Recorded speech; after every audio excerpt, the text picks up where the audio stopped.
What is up, guys? Welcome back to another GeekaWhat video, and in today's video we're going to be building an awesome high FPS setup on a budget. This setup includes the PC and all the PC components, our awesome Acer monitor choice today with its high refresh rate, as well as all of our peripheral choices. All of these components and parts should be in stock and available to buy right now, which makes this setup an awesome choice for 2021. So without any further ado, let's dive into it. I'm going to kick today's setup off by looking at the monitor choice and come back to our PC components and peripheral options a little bit later. I've got to give a massive shout out to Acer and Ebuyer, who kindly sent this monitor out and made today's video possible. But this is an awesome gaming monitor that doesn't break the bank. You can see here we've got a little bit of a bezel on the bottom, but on the sides and the top it is pretty much seamless, which makes for a really immersive gaming experience. Plus, this monitor can actually be overclocked to a staggering 165 Hz. Yes, you heard me right, overclocked up to 165 Hz. Plus, with a super quick response time up to 0.8 milliseconds, that's less than the 5 milliseconds you see on average and less than the 1 millisecond on many of its rivals. This is going to be an awesome monitor for those esports games out there. The likes of Overwatch, for example, which we'll try on this machine a bit later, will be awesome on this monitor. Same with CSGO, same with Valorant, and with a nice 27-inch form factor and support for AMD FreeSyc, you really have got all the bells and whistles you could possibly want. I should also mention that Acer and Ebuyer will be giving away this monitor to one of you guys. If you'd like to win it, I'll put the link to their giveaway in the description below.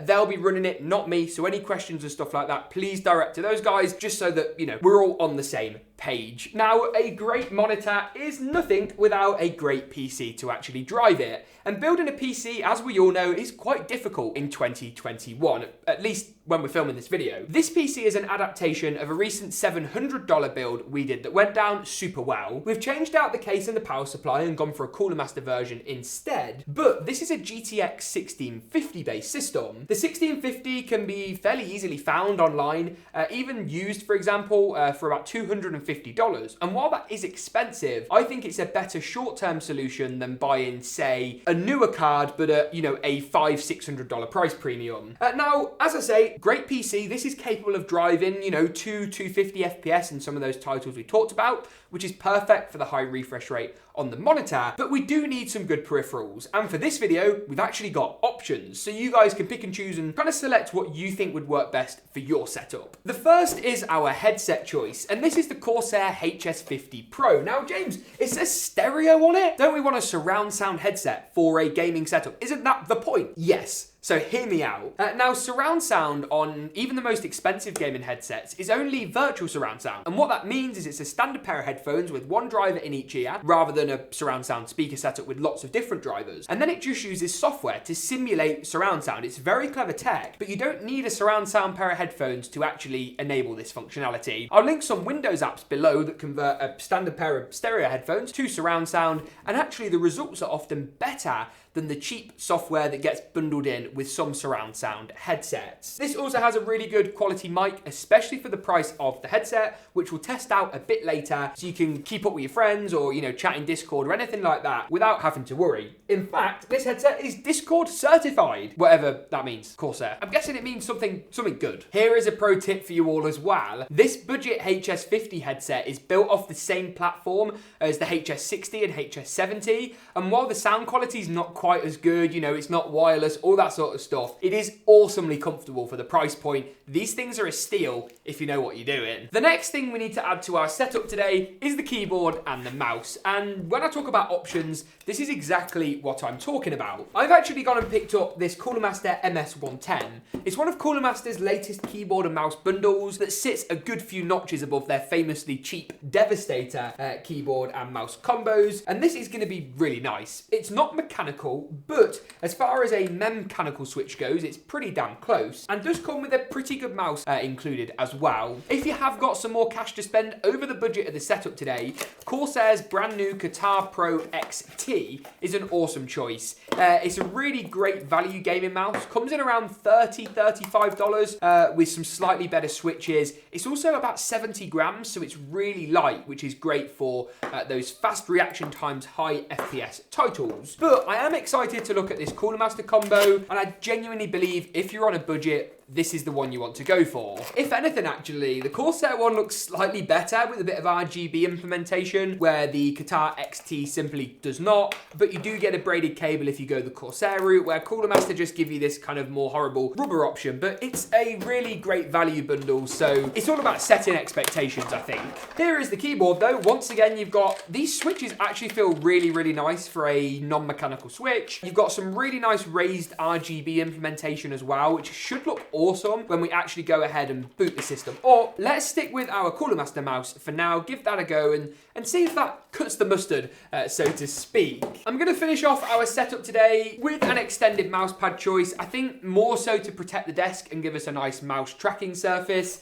This is the great value Corsair MM350. In a setup of this budget, you haven't got the cash to spend on an RGB mousepad, although they are a little bit gimmicky, you could argue. This is going to work well for the setup today and just give us a really nice even surface that will help your gaming experience and will help your performance in games and actually will increase the likelihood of you actually getting that all-important W. Otherwise, though, that's looking pretty good. Obviously, we've got kind of wires everywhere. That's the nature, unfortunately, of a more budget-oriented setup. And the keyboard has decided to light up already. That's a bit controversial. I think, though, we need to plug our monitor in, get the HDMI connected up, and then boot our system up to see how the setup looks. And then, of course, in a moment, how it performs. Here we go. The PC is powering up. Is it going to go through to the monitor? Oh, this is always the nerve-wracking bit of any build or any setup, right? The RAM's lighting up. The monitor says HDMI. Come on, please. Yes! Come on, get in there. Boom! This is what we're talking about, ladies and gentlemen. God, there's wires everywhere, though. That's doing my head in already. I've got to say, though, there's some really nice colour options on this keyboard. There's even an RGB light bar at the back. There really is some fantastic... Even the logo at the front, the Cooler Master silhouette is also lit up purple. That's awesome. I think our setup, though, is looking really quite nice. Let's jump into some of the most popular titles out there at the minute to see how our PC and our monitor and the whole setup performed today with that 165 Hz. For under $1,000 in a setup, I'm so excited. Let's do this. Cool, so we've jumped round to the other side of the desk, and technically it's the next day, but no one needs to know that. And we're going to jump in and try a few games to see how powerful this machine is, whether it can drive the FPS we need for this high refresh rate monitor. The first thing we're going to do, though, is jump into our display settings on the Windows desktop, and then go to Advanced Display Settings. You want to head over to the Display Adapter Properties section, head over to Monitor, and then make sure we're sitting at least 144 Hz, preferably at that overclocked 165 Hz refresh rate. Click apply, it's going to go black,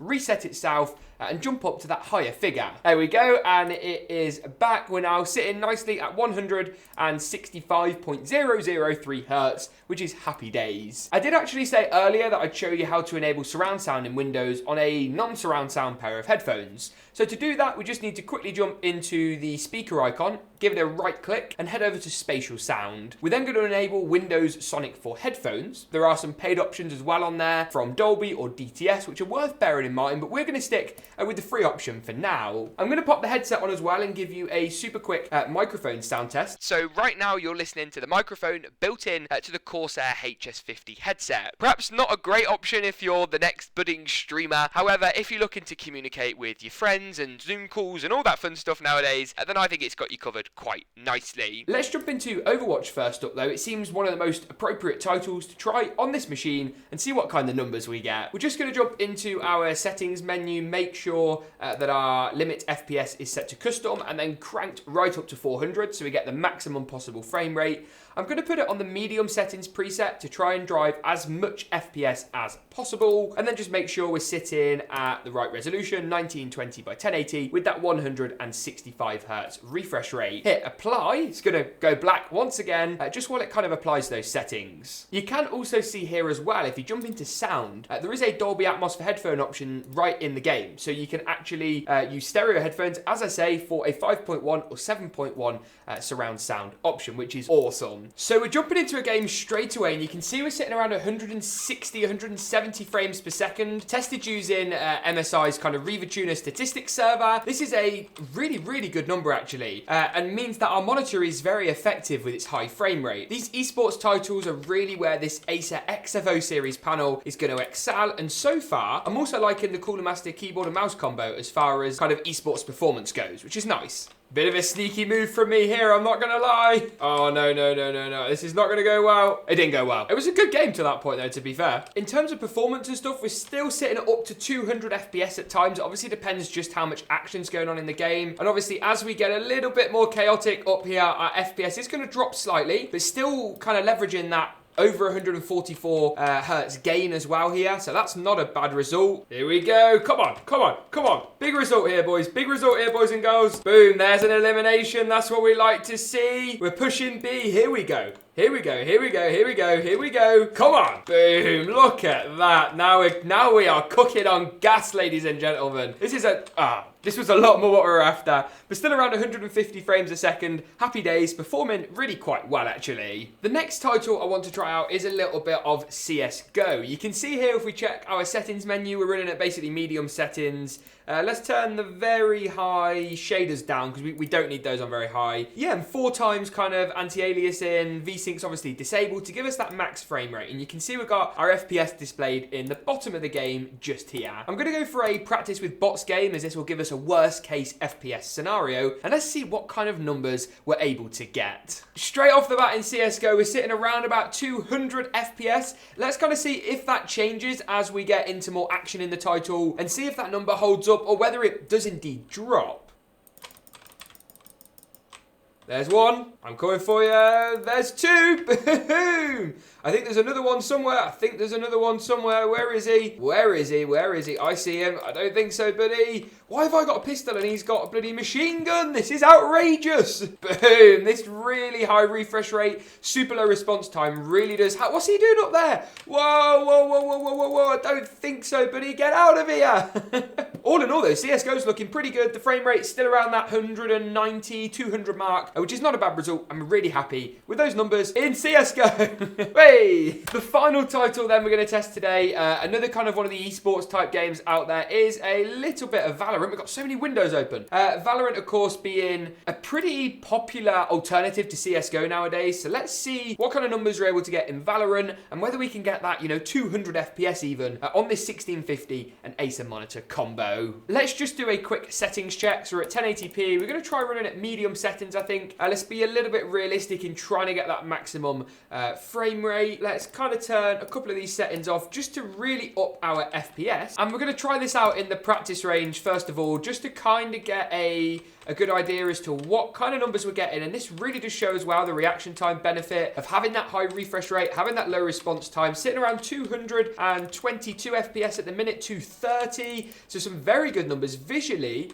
The game looks incredible as well, which is always a bonus. Overwatch is probably my favourite of the 3 titles in terms of visuals and performance and just how well it looks, just how good it looks, on this Acer monitor. But with that, I think that pretty much wraps it up for today's video, for not only the benchmarks, but the whole setup. If you'd like to check out any of these components, including all the PC parts, of course, our Acer monitor and our peripheral choices, I'll link them down in the description below for latest pricing and availability. Thank you very much for watching though, and hopefully we'll see you soon. Adios.